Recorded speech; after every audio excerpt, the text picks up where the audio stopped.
ಚಿಕ್ಕ ಮಗಿನಿಂದ ತಗೊಂಡೋಗಿ ಸಾಕಿದ್ರಂತೆ. ನಿಮ್ಗೆ ತಂದೆ ತಾಯಿ ಯಾರು ಅಂತಾನೂ ಗೊತ್ತಿಲ್ಲ? ಇಲ್ಲ ಸರ್. ಇವ್ರು ಯಾರೋ ನಿಮ್ಮನ್ನ ಸಾಕಿದ್ರು? ಸಾಕಿದ್ರು, ಚೆನ್ನಾಗಿ ದುಡ್ಸ್ಕೊಳ್ಳೋರು ಇದ್ ಮಾಡಿದ್ರು. ಲಾಸ್ಟ್ ಕಿಂಗ್ ಆದ್ಮೇಲೆ ಓಡಿಸ್ಬಿಟ್ರು ಸರ್. ಆಂಬುಲೆನ್ಸ್ ಓಡಿಸಿದ್ರು ರಾಮಯ್ಯ ಹಾಸ್ಪಿಟಲ್ ಕೆಲಸ ಮಾಡ್ತಿದ್ರು. ಆಂಬುಲೆನ್ಸ್ ಡ್ರೈವರ ನೀವು? ಈ ವ್ಯಕ್ತಿ ಮಾಡಿದಂತ ಒಂದು ಸಣ್ಣ ತಪ್ಪಿನಿಂದ ಆತನ 2 ಕಣ್ಣುಗಳನ್ನ ಅವ್ರು ಕಳ್ಕೊಂಡಿದ್ದಾರೆ.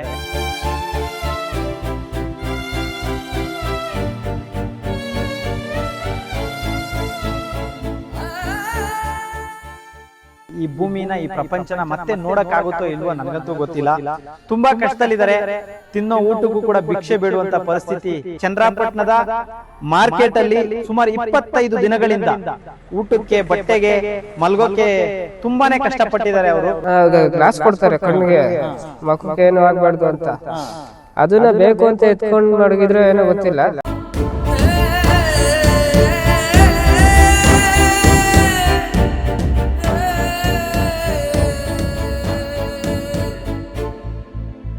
ಯಾರು ಕರ್ಕೊಂಡ್ ಬಂದಿದ್ದು ಶ್ರವಣ ಬೆಳಗೊಳಕ್ಕೆ? ನಮ್ಮ ಮಿಸ್ಸಸ್ ಸರ್. ಏನಂತ?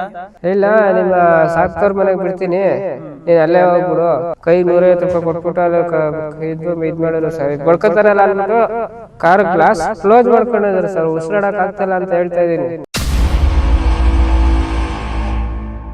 ದಯವಿಟ್ಟು ಇನ್ನೊಬ್ರಿಗೆ ಈ ತರ ಮಾಡಕ್ ಹೋಗ್ಬಿಡಿ. ಕೈ ಮುಗಿದು ಬೆಳ್ಕೊಂತೀನಿ. ನನ್ನಂತ ಪರಿಸ್ಥಿತಿ ಯಾರಿಗೂ ಬರೋದ್ ಬೇಡ. ಮನಸ್ಸೇ ಕರಗದ ಲೋಕವೇ ಲೋಕವು. ನಾನು ನನ್ನ ಮನಸ್ಪೂರ್ವಕವಾಗಿ ಯಾವಾಗ್ಲೂ ಒಬ್ಬರಿಗೆ ಒಳ್ಳೇದನ್ನೇ ಬಯಸುತ್ತೆ. ಸ್ನೇಹಿತರೆ ನಮಸ್ಕಾರ, ನಾನು ನಿಮ್ಮ ಪ್ರೀತಿಯ ಜನಸ್ನೇಹಿ ಯೋಗೇಶ್.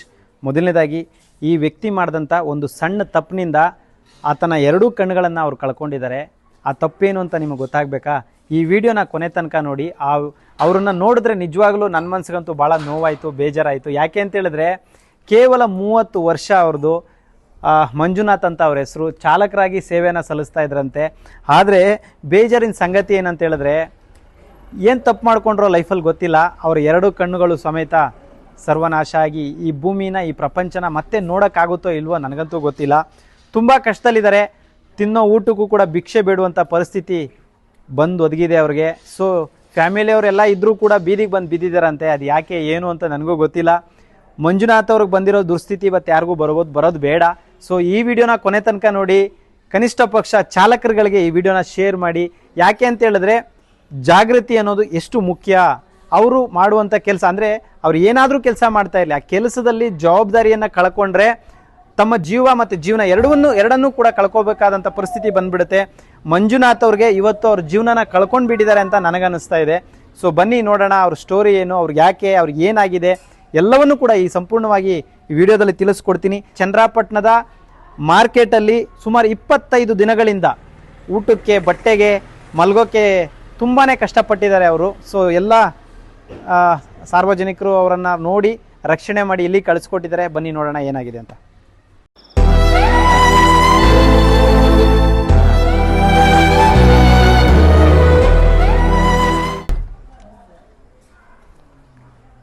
ನಮಸ್ತೆ ಸರ್. ನಮಸ್ತೆ ಸರ್. ಚೆನ್ನಾಗಿದ್ದೀರಾ? ಹಾಂ ಸರ್, ಚೆನ್ನಾಗಿದೆ. ಸೊ ಎಲ್ಲಿಂದ ಬರ್ತಾ ಇದ್ದೀರಾ? ಶ್ರವಣ ಬೆಳಗೊಳದಿಂದ ಬರ್ತಾ ಇರೋದು. ಸ್ನೇಹಿತರೆ ನಮಸ್ಕಾರ. ಇವ್ರು ಬಂದ್ಬಿಟ್ಟು ಶ್ರವಣ ಬೆಳಗೊಳದಿಂದ ಬರ್ತಾ ಇದ್ದಾರೆ. ಕಾರಣ ಇಷ್ಟೇ, ಕಣ್ಣಿಲ್ದವ್ರಿಗೆ ಕಣ್ಣಾಗೋದಿದೆಯಲ್ಲ, ಅದು ಭಾಳ ದೊಡ್ಡ ವಿಷಯ. ಅಂದರೆ ಕಣ್ಣಿರ್ತಕ್ಕಂಥವ್ರಿಗೆ ಯಾರು ಬೇಕಾದ್ರೂ ಸಹಾಯ ಮಾಡ್ಬೋದು. ಕಣ್ಣಿಲ್ದವ್ರಿಗೆ ಕಣ್ಣಾಗೋದಿದೆಯಲ್ಲ, ಅದು ಭಾಳ ದೊಡ್ಡ ವಿಷಯ ಅಂತ ಹೇಳಕ್ಕೆ ಇಷ್ಟಪಡ್ತೀನಿ. ಒಬ್ಬರು ಚಾಲಕರಾಗಿ ಇನ್ನೊಬ್ಬ ಚಾಲಕರ ಕಷ್ಟಕ್ಕೆ ಮಿಡಿದಿದ್ದಾರೆ ಅವರು. ಸೊ ಬನ್ನಿ ನೋಡೋಣ. ಸರ್ ಅವ್ರು ಎಲ್ಲಿ ಸಿಕ್ಕಿದ್ರು ನಿಮಗೆ? ಸರ್ ಅಲ್ಲಿ ಶ್ರವಣ ಬೆಳಗೊಳದಲ್ಲಿ ಸಿಕ್ಕಿದ್ರು ಸರ್. ಸೊ ಇವ್ರ ಹೆಸರು ಬಂದ್ಬಿಟ್ಟು ಮಂಜುನಾಥ್ ಅಂತನಾ ಸರ್? ಹಾಂ ಹೌದು ಸರ್, ಮಂಜುನಾಥ್ ಅಂತ ಅವರು. ಬನ್ನಿ ಅಣ್ಣ. ನಮಸ್ಕಾರ.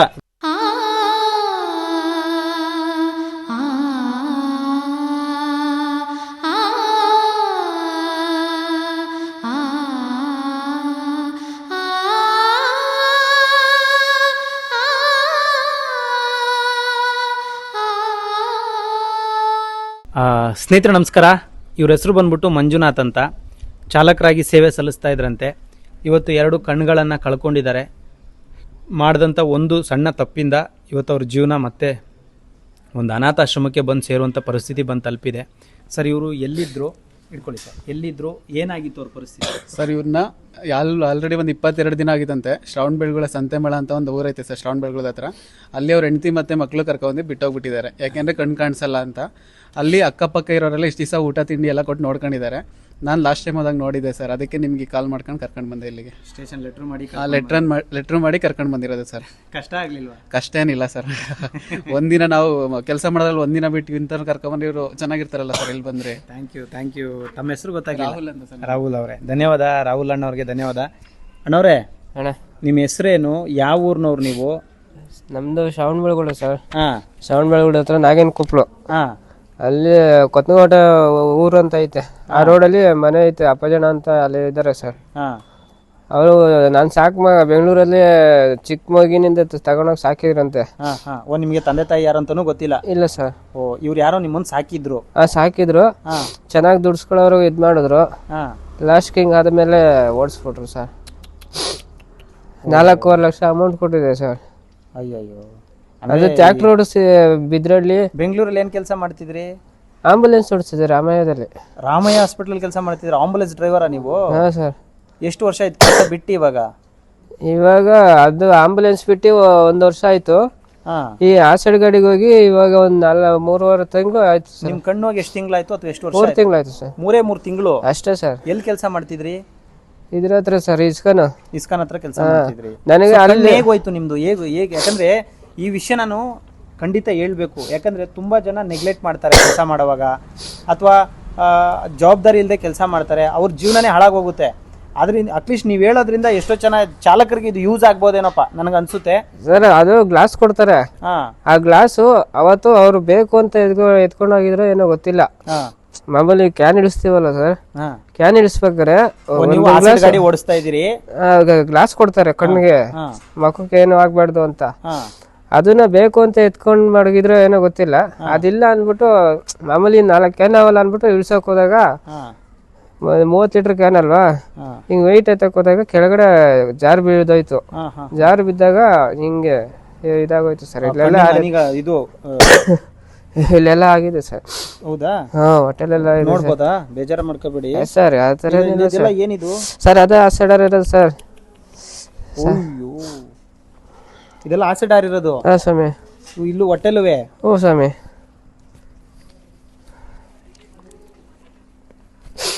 ಸಾಕ್ಬಿಡಿ ಇರ್ಲಿ ಬಿಡಿ. ಬೆನ್ನಲ್ಲೆಲ್ಲ ಆಗಿದೆ ಸರ್. ಬೆನ್ನಲ್ಲೆಲ್ಲ ಆಗಿದ್ಯಾ ಸರ್?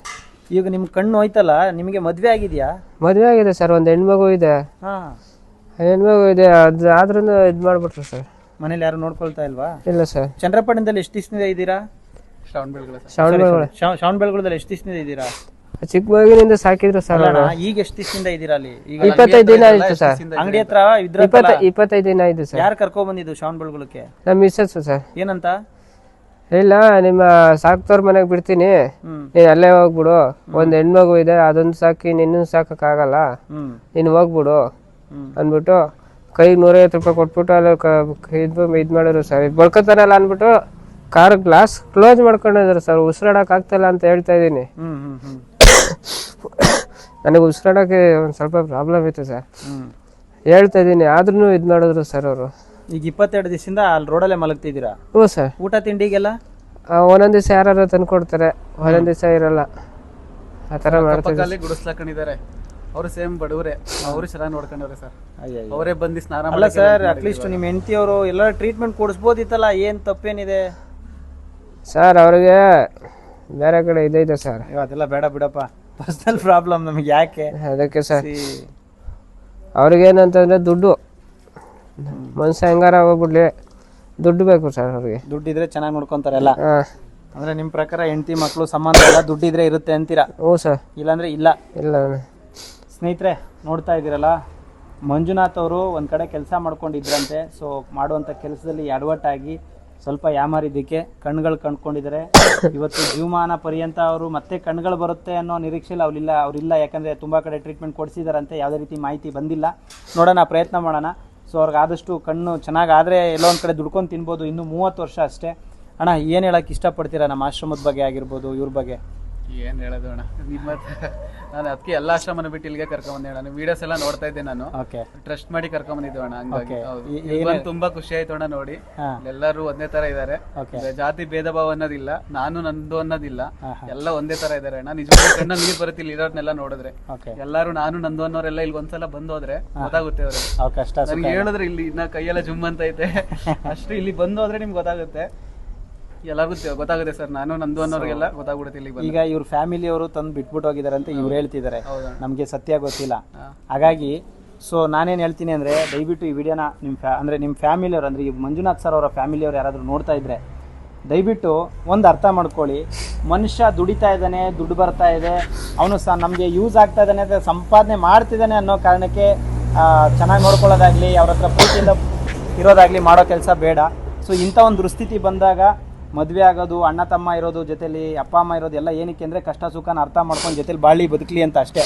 ಅದು ಸರ್ ಚೆನ್ನಾಗಿದ್ದಾಗ ನೋಡ್ಕೊಳ್ಳೋರು 100 ಜನ ಬರ್ತಾರೆ. ಹೌದು, ಮೂಲೆಯಲ್ಲಿ ಕುತ್ಕೊಂಡಾಗ ನೋಡ್ಕೋಬೇಕು. ಮೂಲೆಯಲ್ಲಿ ಏನೋ ಅಚಾನಕ್ಕಾಗಿ ತಪ್ಪಾದಾಗ ಅದಕ್ಕೆ ಧೈರ್ಯ ತುಂಬುವಂಥ ವ್ಯಕ್ತಿಗಳಿಲ್ಲ ಅಂದರೆ ಆ ಟೈಮಲ್ಲಿ ಮಾಡ್ಲಿಲ್ಲ ಅಂದ್ರೆ ಏನು ಪ್ರಯೋಜನ ಇಲ್ಲ. ಈಗ ಇವರು ವೈಫ್ ಅವರಾಗ್ಲಿ ಅವ್ರ ಫ್ಯಾಮಿಲಿ ಅಥವಾ ಯಾರಾದ್ರೂ ಇದ್ರೆ, ಯಾಕಂದ್ರೆ ತಂದೆ ತಾಯಿ ಇಲ್ಲದೆ ತಬ್ಲಿ ಯಾರೋ ಕರ್ಕೊಂಡೋಗಿ 30 ಸಾಕಿದ್ರಂತೆ. ವರ್ಷ ಸರ್ ಅವ್ರಿಗೆ 30 ವರ್ಷ ಕಂಪ್ಲೀಟ್ ಆಗಿ ಕಣ್ಣು ಕಾಣ್ತಾ ಇಲ್ಲ ಸ್ನೇಹಿತರೆ. ಸೊ ದಯವಿಟ್ಟು ಈ ವಿಡಿಯೋ ಶೇರ್ ಮಾಡಿ, ಸಪೋರ್ಟ್ ಮಾಡಿ. ಸರ್ ನಮ್ಮ ಬಗ್ಗೆ ಗೊತ್ತಾ ನಿಮ್ಗೆ? ಯೋಗೇಶ್ ಅಣ್ಣ ಗೊತ್ತಾನ. ಹೆಂಗ್ ಗೊತ್ತು ನಿಮ್ಗೆ? ನೋಡಿದೀನಿ ನಾನು, ಡೈರೆಕ್ಟ್ ಆಗಿ ಮಾತಾಡ್ಕೋದೇನ ನಾನು. ಹೌದಾ? ಹೋಣ ಅದನ್ನೇ ಹೇಳ್ತಾ ಇದ್ದಾರೆ ಸರ್. ಆಂಬುಲೆನ್ಸ್ ಭೈರವೇಶ್ವರ ಅಂತ ಬಂದಿದ್ದಾನ. ಹಾ, ಕಣ್ ಚೆನ್ನಾಗಿದ್ದಾಗ ಎಲ್ಲ ನೋಡಿದೀರಾ? ನೋಡಿದೀನಿ, ನೋಡ್ತಾ ಇದ್ರಾ? ವಿಡಿಯೋಸ್ ನೋಡಿದ್ದೇನೆ, ಡೈರೆಕ್ಟ್ ಆಗಿ ಮಾತಾಡಿದ್ದೇನೆ ನಾನು. ಹೌದಾ? ನನ್ ಕಂಡಿಡಿಯಲ್ಲ ಅವರು, ನಾನು ಈ ತರ ಇವಾಗ ನಾನು ಅಲ್ಲೇ ಹೇಳಿದೆ ಬೆಳಗುದಲ್ಲೇ, ಹಾ, ಅಣ್ಣ ಕಂಡಿಡಿಯಲ್ಲ ಇವಾಗ ಅಂತ. ಈಗ ಆಶ್ರಮಕ್ಕೆ ಬಂದು ಸೇರ್ತಾ ಇದೀರಲ್ಲ, ಬೇಜಾರಿಲ್ವಾ? ಏನು ಬೇಜಾರಿಲ್ಲ ಅಣ್ಣ, ನಿಮ್ಮಂಥದ್ದು ದೇವ್ರ ನಿಮ್ಮ ಮನೆಗೆ ಅಥವಾ ನಿಮ್ಮ ಹೆಂಡತಿ ಮಕ್ಕಳಿಗೆ ಏನು ಸಂದೇಶ ಹೇಳ್ತೀರಾ? ಹೇಳಿದ್ರೆ ದಯವಿಟ್ಟು ಇನ್ನೊಬ್ರಿಗೆ ಈ ಥರ ಮಾಡಕ್ಕೆ ಹೋಗ್ಬೇಡಿ, ಕೈ ಮುಗಿದು ಬೆಳ್ಕೊತೀನಿ. ನನ್ನಂಥ ಪರಿಸ್ಥಿತಿ ಯಾರಿಗೂ ಬರೋದು ಬೇಡ. ಸೊ ಬೇಜವಾಬ್ದಾರಿ ತಂದಿಂದ ಕೆಲಸ ಮಾಡ್ತಾರೆ ಸುಮಾರು ಜನ ಡ್ರೈವರ್ಸು, ಕೆಲವರು ಒಂದಷ್ಟು ಜನ. ಸೊ ಅವ್ರಿಗೆ ನೀವು ಪಟ್ಟಂಥ ಕಷ್ಟದಲ್ಲಿ ಏನು ಹೇಳಕ್ಕೆ ಸಂದೇಶ ಏನು ಹೇಳಕ್ಕೆ ಇಷ್ಟಪಡ್ತೀರಾ? ಅಣ್ಣ ದಯವಿಟ್ಟು ಜವಾಬ್ದಾರಿಯಿಂದ ಒಂದು ಕೆಲಸ ಮಾಡಿ ಅಣ್ಣ. ಯಾರಿಗೂ ಯಾರೂ ಆಗಲ್ಲ, ಹೆಂಡತಿ ಮಕ್ಕಳು ಆಗಲ್ಲ, ಅಪ್ಪ ಅಮ್ಮನೂ ಆಗಲ್ಲ, ಮಕ್ಕಳು ಆಗಲ್ಲ. ದಯವಿಟ್ಟು ಜವಾಬ್ದಾರಿಯಿಂದ ಕೆಲಸ ಮಾಡಿ ಅಣ್ಣ. ಈಗ ಸೇಫ್ಟಿ ಅಂತ ಕೊಟ್ಟಿರ್ತಾರೆ ನೀವು ಕೆಲಸ ಮಾಡೋ ಜಾಗದಲ್ಲಿ, ಅವ್ರು ಕೊಟ್ಟಿದ್ರು ಅದನ್ನು ನೀವು ಕರೆಕ್ಟಾಗಿ ಬಳಸ್ಕೊಂಡಿಲ್ಲ ಅಂತ ನಾನು ಅನ್ಕೋತೀನಿ ಸರ್. ಅದು ಇವಾಗ ಅದು ಮುಂದಗಡೆ ಮಾಮೂಲಿ ಕೊಡ್ತಾರೆ ಗ್ಲಾಸು, ಮೊಬೈಲ್ ಹಿಂಗೆ ಹಾಕೋ ಕೋವಿಡಲ್ಲಿ ಬರ್ತಿತ್ತಲ್ಲ ಆ ಥರದ್ರಲ್ಲಿ ಕೊಡ್ತಾರೆ. ಅದು ಕೊಟ್ಟಾಗ ಅದು ಎಲ್ಲಿ ಇಕ್ಕಿದ್ರು ಅಂತ ಗೊತ್ತಿಲ್ಲ. ಇವಾಗ ಒಂದು 3 ಕ್ಯಾನ್ ಐತೆ ಅಂದ್ಬಿಟ್ಟು ಇಳ್ಸೋಣ ಅಂತ ಹೋಗಿ ನಿಮ್ ಬೇಜವಾಬ್ದಾರಿತನ ಅದು. ಆಕ್ಚುಲಿ ಅದು ಏನು ಸೇಫ್ಟಿ ಇದು ಇಟ್ಟಿರ್ತಾರೆ. ಸೊ ನೀವು ಅದನ್ನ ಕರೆಕ್ಟಾಗಿ ಯೂಸ್ ಮಾಡ್ಕೊಂಡಿಲ್ಲ, ಬಿಡು 3 ಕ್ಯಾನ್ ತಾನೆ ಅಂತ ಎತ್ತಿಡಕ್ ಹೋಗಿದ್ದೀರಾ, ಅದರಿಂದ ಇವತ್ತು ನಿಮ್ ಜೀವನ ಹಾಳಾಗೋಯ್ತು ಅಲ್ವಾ? ನಾನೇನ್ ಹೇಳ್ತೀನಿ ಅಂದ್ರೆ, ಬೇರೆಯವರು ಆ ಕೆಲಸ ಮಾಡ್ತಿರ್ತಾರೆ, ಅಂಥವ್ರಿಗೆ ಹೇಳೋದು ಸೇಫ್ಟಿ ಏನೇನಿದೆ ಅದನ್ನೆಲ್ಲ ಪ್ರಿಕಾಷನ್ಸ್ ಅವ್ರು ತಗೊಳ್ಬೇಕು. ಅರ್ಥ ಆಯ್ತಣ್ಣ? ನಿಜವಾಗ್ಲೂ ಭಾಳ ಬೇಜಾರಾಗುತ್ತೆ ಸ್ನೇಹಿತರೆ. ಸ್ವಲ್ಪ ಮಾರಿದ್ರೆ ಇದೆಯಲ್ಲ ಜೀವನನೇ ಹಾಳಾಗ್ಬಿಡುತ್ತೆ. ಇವತ್ತು ಮಂಜುನಾಥ್ ಅವರು ಒಂದು ಆಶ್ರಮಕ್ಕೆ ಸೇರೋ ಪರಿಸ್ಥಿತಿ ಬಂದು ತಲುಪಿದ್ದಾರೆ. 20-25 ದಿನಗಳಿಂದ ಶ್ರವಣಬೆಳಗೊಳ ಬಸ್ ಸ್ಟಾಪ್ ಹತ್ರ ಅಲ್ಲಿ ಇಲ್ಲಿ ಊಟ ತಿಂಡಿಗೆ ಎಷ್ಟು ನರಕ ಅನುಭವಿಸಿರ್ತಾರೆ. ಅದರಲ್ಲೂ ಈ ಮಳೆಗಾಲದಲ್ಲಿ ಅವ್ರಿಗೆ ಹೇಳಕ್ಕೂ ಸಾಧ್ಯ ಇಲ್ಲ. ಅದು ಹೇಳಕ್ಕಾಗುತ್ತಾ ಅಣ್ಣ? ಇಮ್ಯಾಜ್ ಮಾಡ್ಕೊಳಕ್ಕಾಗತ್ತಾ? ರಾತ್ರಿ ಎಲ್ಲ ಮಳೆ ಅವ್ರು ಹೇಳ್ತಿರೋದು ನೋಡಿ ನನಗೆ ಕಣ್ಣೀರ್ ಬರ್ತಿತ್ತು ಸರ್. ಇಲ್ಲಿ ರಾತ್ರಿ ಎಲ್ಲ ಮಳೆ ಬಂದಾಗೆಲ್ಲ ಇಷ್ಟು ಬರ್ತಿತ್ತು. ಬೆಳಗ್ಗೆ ನೀರು ಕುಡಿಬೇಕು ಅಂದ್ರೆ ನಂಗೆ ಕಷ್ಟ ಆಗೋದು. ಪ್ರತಿಯೊಂದು ಅಲ್ಲಿ ಅಕ್ಕಪಕ್ಕ ಇರೋ ಡೈಲಿ ಊಟ ತಿಂಡಿ ತಂದ್ಕೊಟ್ಟಾರೆ ಸರ್, ಇಲ್ಲ ಅಂತಲ್ಲ. ಬಟ್ ಅವ್ರು ಮನೆ ಕರ್ಕೊಂಡು ಹೋಗಕ್ ಆಗಲ್ವಲ್ಲ ಯಾರಾದ್ರೂ. ಅಣ್ಣ ಈಗ ನೀನ್ ದುಡಿಯುವಾಗ ಒಳ್ಳೆ ಲೈಫೇ ನೋಡಿರ್ತೀರಾ, ಚೆನ್ನಾಗಿ ಸಂಪಾದನೆ ಮಾಡ್ತಿರ್ತೀರಾ, ಒಳ್ಳೆ ಕಡೆ ಊಟ ಮಾಡಿರ್ತೀರಾ, 4 ಜನ ಜೊತೆ ಸ್ನೇಹ ಬೆಳೆಸಿರ್ತೀರಾ. ನೀವು ಈ ದುಸ್ಥಿತಿಗೆ ಬಂದ್ಮೇಲೆ ನಿಮ್ಗೆ ಅನ್ಸಿದ್ದೇನು? ಯಾಕಂದ್ರೆ ಜನಕ್ಕೆ ಅರ್ಥ ಆಗ್ಲಿ ಅಂತ ಹೇಳ್ತಾ ಇದೀನಿ ಅಷ್ಟೇ. ಆದ್ರೆ ದುಡಿಬೇಕಾದ್ರೆ ಯಾವ ತರ ಇದ್ರೆ ಇವಾಗ ನೀವು ಮೂಲೆಗೆ ಬಂದ್ಮೇಲೆ ಯಾವ ತರ ಐತೆ ಸಿಚುವೇಶನ್ ಅಂತ. ನಾನು ದುಡಿಬೇಕಾರೆ ಒಂದು 4-5 ಜನ ಹಿಂದೆ ಇರ್ತಿದ್ರಣ್ಣ. ಇವಾಗ ಅದು ಕಣ್ಣಾಗ ಯಾವಾಗ ಆಸಿಡ್ ಬೀಳ್ತು ಯಾರೂ ಬರಲಿಲ್ಲ ಅಣ್ಣ. ಕಿರಣ ಅಂತ ಒಬ್ರು ಬಂದ್ರು, ಅವ್ರೊಂದು ಸ್ವಲ್ಪ ಕೇಸಿನಲ್ಲಿ ತೋರಿಸ್ಬಿಟ್ಟು ಅವ್ರು ಹೋದ್ರು ಪಾಪ. ಅದು ಬಿಟ್ರೆ ಬೇರೆ ಯಾರೂ ಬರಲಿಲ್ಲ ಅಣ್ಣ. ಏನು ಅರ್ಥ ಆಯ್ತು ಜೀವನದಲ್ಲಿ ನಿಮ್ಗೆ ಇದರಲ್ಲಿ? ಯಾರು ಆಗಲ್ಲ ಸ್ವಾಮಿ. ದುಡ್ಡಿದ್ರೆ ಫ್ರೆಂಡು ಬರ್ತಾರೆ, ನೆಂಟರು ಬರ್ತಾರೆ, ಎಲ್ಲ ಬರ್ತಾರೆ ಸ್ವಾಮಿ. ದುಡ್ಡಿಲ್ಲ ಅಂತಂದ್ರೆ ಯಾರು ಬರಲ್ಲ ಸ್ವಾಮಿ. ಅಷ್ಟೇ. ದಯವಿಟ್ಟು ಎಲ್ಲ ಯಾರನ್ನೂ ನಂಬ್ಕೊಂಡು ಇದು ಮಾಡಬೇಡಿ, ಜವಾಬ್ದಾರಿಯಿಂದ ಕೆಲಸ ಮಾಡಿ ಅಣ್ಣ. ಡ್ರೈವರ್ಗೆ ಹೇಳ್ತಾ ಇದ್ದಾರೆ ಅಣ್ಣ. ಭಾಳ ಸಂತೋಷ ಆಗುತ್ತೆ ಸರ್. ತಮಗೆ ಸ್ಟೇಷನ್ಗೆ ಹೋಗಿ ನೋಡಿ, ಅವ್ರೇನು ಯಾವ ಆಶ್ರಮಕ್ಕೆ 25 ಸತಿ ಬಂದಿಲ್ಲ, 100 ಸತಿ ಅಲ್ಲಿ ಬಿದ್ದಿದ್ದಾರೆ, ಇಲ್ಲಿ ಬಿದ್ದಿದ್ದಾರೆ, ಕರ್ಕೊಂಡೋಗಿ ಅಂತ ಫೋನ್ ಮಾಡ್ತೀರಲ್ಲ, ಅದಲ್ಲ. ಫೋನ್ ಎಲ್ಲರೂ ಮಾಡ್ತಾರೆ, ದೊಡ್ಡ ವಿಷಯ ಅಲ್ಲ. ನೋಡಿ, ಸಿಂಪಲ್ ನೀಟಾಗಿ ಅವ್ರು ನಿಜವಾಗ್ಲೂ ಅನಾಥರಾಗಿದ್ದರೆ, ಅವ್ರಿಗೆ ನಿಜವಾಗ್ಲೂ ಆಶ್ರಯದ ಅವಶ್ಯಕತೆ ಇದ್ದರೆ ಸ್ಟೇಷನಿಗೆ ಮಾಹಿತಿ ಕೊಡಿ, ಈ ಥರ ಒಂದು ಫೋಟೋ ತೊಗೊಳ್ಳಿ. ನೋಡಿ ಸಿಂಪಲ್ಲು, ಜನಸ್ನೇಹಿ ಆಶ್ರಮದ ಅಡ್ರೆಸ್ ಬರೆಸಿ, ಅವ್ರ ಪರಿಸ್ಥಿತಿ, ಅವ್ರು ಹೇಗಿದ್ದಾರೆ, ಎಷ್ಟು ದಿವಸದಿಂದ ಇದ್ದಾರೆ, ಅವ್ರಿಗೆ ರಿಲೇಷನ್ಸ್ ಇದ್ದಾರಾ ಇಲ್ವಾ, ಎಲ್ಲ ಸಂಪೂರ್ಣ ಮಾಹಿತಿಯನ್ನು ಈ ಲೆಟ್ರಲ್ಲಿ ಮೆನ್ಷನ್ ಮಾಡಿಸಿ ಖಂಡಿತ ಯಾರನ್ನಾದ್ರೂ ಕರ್ಕೊಂಬನ್ನಿ. ಅದೇ ಅನಾಥರಾಗಿದ್ದರೆ ಮಾತ್ರ ಸರ್ ಖಂಡಿತ ಹೆಲ್ಪ್ ಮಾಡ್ತೀವಿ ಸರ್. ಸುಮ್ಮನೆ ಎಲ್ಲೋ ಕೂತ್ಕೊಂಡು ಚಂದ್ರಪಟ್ಟಣಕ್ಕೆ ಬನ್ನಿ, ಹುಬ್ಳಿಗೆ ಬನ್ನಿ, ಧಾರವಾಡಕ್ಕೆ ಬನ್ನಿ, ಬೆಳಗಾಮಿಗೆ ಬನ್ನಿ ಅಂದರೆ ನಾವು ಬರೋಕ್ಕಾಗಲ್ಲ. ಯಾಕಂದರೆ ಇಲ್ಲಿ ನೂರಾರು ಜನದ ನಾನು ಪ್ರತಿದಿನ ನೋಡಬೇಕು. ಸೊ ಇಷ್ಟೇ ಸಿಂಪಲಾಗಿ ಅರ್ಥ ಮಾಡ್ಕೊಳ್ಳಿ. ಲೆಟ್ರು ಮಾಡಿಸ್ಕೊಂಡು ಬಂದರೆ ಈ ರೀತಿ ವ್ಯಕ್ತಿಗಳಿಗೆ ಖಂಡಿತ ಆಶ್ರಯ ಸಿಗುತ್ತೆ. ಅವ್ರ ಮನೆಯವರೆಲ್ಲರೂ ಅವ್ರನ್ನ ತೆಳ್ಳಿರ್ಬೋದು ಆಚೆ ಹೋಗು ಅಂತ, ನನಗೆ ಗೊತ್ತಿಲ್ಲ. ಆದರೆ ಈ ಆಶ್ರಮ ಅವ್ರು ಇರೋ ಗಂಟನೂ ಯಾರು ನಿಮ್ಮನ್ನು ಆಚೆ ಹೋಗಿ ಅಂತ ಹೇಳಲ್ಲ. ಅವರೇ ಹೋಗ್ಬೇಕಷ್ಟೇ. ಇಲ್ಲ ರೆಡಿಯಾಗಿ ಹೋಗ್ಬೇಕು, ಇಲ್ಲ ಇಷ್ಟ ಇಲ್ಲ ಅಂತ ಹೋಗ್ಬೇಕು. ಅದು ಬಿಟ್ಟರೆ ಬೇರೆ ಏನು ಆಪ್ಷನ್ ಇಲ್ಲ ಇಲ್ಲಿ, ಅಲ್ವಾ ಅಣ್ಣ? ಇರ್ತೀರಾ ಆಶ್ರಮದಲ್ಲಿ? ಆಶ್ರಮದಲ್ಲಿ ಇರ್ತೀನಿ ಅಣ್ಣ. ಏನೋ ಅಭ್ಯಾಸಗಳಿದೆಯಾ, ಎಣ್ಣೆ ಪಣ್ಣೆ ಅದೆಲ್ಲ? ಯಾವ್ದು ಇಲ್ಲ ಸ್ವಾಮಿ. ಇದ್ರೆ ಸಿಗಲ್ಲ, ಅದಕ್ಕೆ ಕೇಳ್ತಾ ಇಲ್ಲ ಇಲ್ಲ ಸ್ವಾಮಿ. ಇಲ್ಲ ತಾನೇ? ಇಲ್ಲ ಸ್ವಾಮಿ. ಸೊ ಇರ್ತೀರಾ ಇಲ್ಲಿ? ಇರ್ತೀನಿ. ಬಂದು ಸೇರ್ಕೊಂಡಿದ್ದೀರಾ, ಆರಾಮಾಗಿ ಇರಿ ಅಣ್ಣ. ಅವ್ರು ನಿಮ್ ಟ್ರೀಟ್ಮೆಂಟ್ ಕೊಡಿಸ್ತಾರೆ. ನೋಡೋಣ, ಕಣ್ಣಿಂದು ಆಸ್ಪತ್ರೆಗೆ ಕರ್ಕೊಂಡೋಗಿ ಚೆಕ್ ಮಾಡಿಸ್ತೀನಿ. ಏನಾದರೂ ದೇವರ ಆಶೀರ್ವಾದದಿಂದ, ಶನೇಶ್ವರ ಸ್ವಾಮಿಯರ ಆಶೀರ್ವಾದದಿಂದ ರೆಡಿ ಆಗುತ್ತೆ, ಅವ್ರಿಗೆ ಟ್ರೀಟ್ಮೆಂಟ್ ಕೊಟ್ರೆ ಅಂತ ಹೇಳಿದ್ರೆ ಖಂಡಿತ ಕೊಡ್ಸೋಣ. ಅಣ್ಣ ನಿಮಗೆ ಸಿಗದೇ ಇರೋದು ಫ್ಯಾಮಿಲಿ ಗಿಮಿಲಿ ಎಲ್ಲ ಇಲ್ಲಿದೆ ನೋಡಿ. ನಿಮ್ಗೆ ಯಾರು ಬೇಕು ಎಲ್ಲರೂ ಇದ್ದಾರೆ, ಅಪ್ಪ ಅಮ್ಮ ಅಣ್ಣ ತಮ್ಮ ಎಲ್ಲರೂ ಇದ್ದಾರೆ. ಏನ್ ಹೇಳಕ್ ಇಷ್ಟಪಡ್ತೀರಾ ಜನಸ್ನೇಹಿ ಆಶ್ರಮದ ಬಗ್ಗೆ? ನೀವು ನೋಡಿರೋದು ತುಂಬಾ ಒಳ್ಳೆ ಐತಣ್ಣ. ತುಂಬಾ ಚೆನ್ನಾಗಿ ನೋಡ್ಕೊಂತೀರಣ್ಣ. ನಿಮ್ಮ ಮಕ್ಳು ನೋಡ್ಕೊಂತೀರಾ. ನೀವು ದೇವ್ರ ಸಮ. ಥ್ಯಾಂಕ್ ಯು, ಒಳ್ಳೇದಾಗಲಿ. ಸ್ನೇಹಿತರೆ, ಈ ವಿಡಿಯೋ ಮಂಜುನಾಥ್ ಸರ್ದಾಗಿತ್ತು. ಅವ್ರ ನೋವಿನ ಕತೆ, ಅವ್ರ ಕಷ್ಟದ ಕತೆನ ನಿಮಗೆ ಹೇಳೋ ಪ್ರಯತ್ನ ಮಾಡಿದ್ದೀವಿ. ಈ ವಿಡಿಯೋ ಇಷ್ಟ ಆದರೆ ಶೇರ್ ಮಾಡಿ, ಸಪೋರ್ಟ್ ಮಾಡಿ. ನಾನು ಹೇಳ್ತಿರೋದು ಇಷ್ಟೇ, ಅವ್ರ ಫ್ಯಾಮಿಲಿಯವ್ರು ಯಾರಾದರೂ ಆಗಿರಲಿ, ಈ ವಿಡಿಯೋ ಬಂದು ತಲುಪಿದ್ರೆ ದಯವಿಟ್ಟು ಬಂದು ಅವ್ರನ್ನ ಕರ್ಕೊಂಡು ಹೋಗ್ತೀನಿ ಅನ್ನಂಗಿದ್ರೆ ದಯವಿಟ್ಟು ಬಂದು ಕರ್ಕೊಂಡೋಗಿ. ಸುಮ್ಮನೆ ಏನೋ ಫೋನ್ ಮಾಡಿಬಿಟ್ಟು ವಿಡಿಯೋ ಹಾಕಿದ್ರೆ ಅವೆಲ್ಲ ಅಲ್ಲ. ಪರಿಸ್ಥಿತಿ, ಅವ್ರು ಯಾರು ಏನು ಯಾವ ಊರಿನವರು ನನಗೇನೂ ಗೊತ್ತಿಲ್ಲ. ಮಾನವೀಯತೆಯಿಂದ ನಾನು ಇಲ್ಲ ಆಶ್ರಯ ಕೊಡ್ತಾಯಿದ್ದೀನಿ. ಅವ್ರನ್ನ ನೀವು ಕರ್ಕೊಂಡೋಗ್ಬೇಕು ಅಂತಂದರೆ ಯಾವ ಕ್ಷಣ ಬೇಕಾದ್ರೂ ಬಂದು ಕರ್ಕೊಂಡೋಗ್ಬೋದು. ಒಂದು ಸತ್ಯ ನನಗೇನು ಅರ್ಥ ಆಯಿತು ಅಂದರೆ, ಇದನ್ನೆಲ್ಲ ನೋಡಿದ್ಮೇಲೆ ನಮ್ಮ ಹತ್ರ ಬುತ್ತಿ ಇದ್ದರೆ ಊರು ತುಂಬ ನೆಂಟರು, ಇಲ್ಲ ಅಂತ ಹೇಳಿದ್ರೆ ಕಾಲು ಕಸಕ್ಕಿಂತ ಕಡೆಯಾಗಿ ನೋಡ್ತಾರೆ ಅನ್ನೋದು ನನಗೆ ಚೆನ್ನಾಗಿ ಅರ್ಥ ಆಗ್ತಾ ಇದೆ. ಸೊ ಇಷ್ಟೇ ವಿಷಯ. ಮಂಜುನಾಥ್ ಅವ್ರಿಗೆ ಬಂದ ಪರಿಸ್ಥಿತಿ ಯಾರಿಗೂ ಬರೋದು ಬೇಡ. ಕೆಲಸ ಮಾಡುವಾಗ ತುಂಬ ಸೇಫ್ಟಿಯಾಗಿ ಜವಾಬ್ದಾರಿಯುತವಾಗಿ ಕೆಲಸ ಮಾಡಿ. ಎಲ್ಲ ಡ್ರೈವರ್ಸ್ಗೂ ಒಳ್ಳೆಯದಾಗಲಿ, ಶನೇಶ್ವರ ಒಳ್ಳೇದು ಮಾಡಲಿ. ಒಬ್ಬ ಚಾಲಕನಿಗೆ ಮತ್ತೊಬ್ಬ ಚಾಲಕನಿಂದ ಇನ್ನೊಬ್ಬರು ಚಾಲಕರಿಂದ ಸಹಾಯ ಸಿಗ್ತಾ ಇದೆ ಅಷ್ಟೇ. ಎಲ್ರಿಗೂ ಒಳ್ಳೆಯದಾಗಲಿ, ಶನೇಶ್ವರ ಒಳ್ಳೇದು ಮಾಡಲಿ. ನಮಸ್ಕಾರ.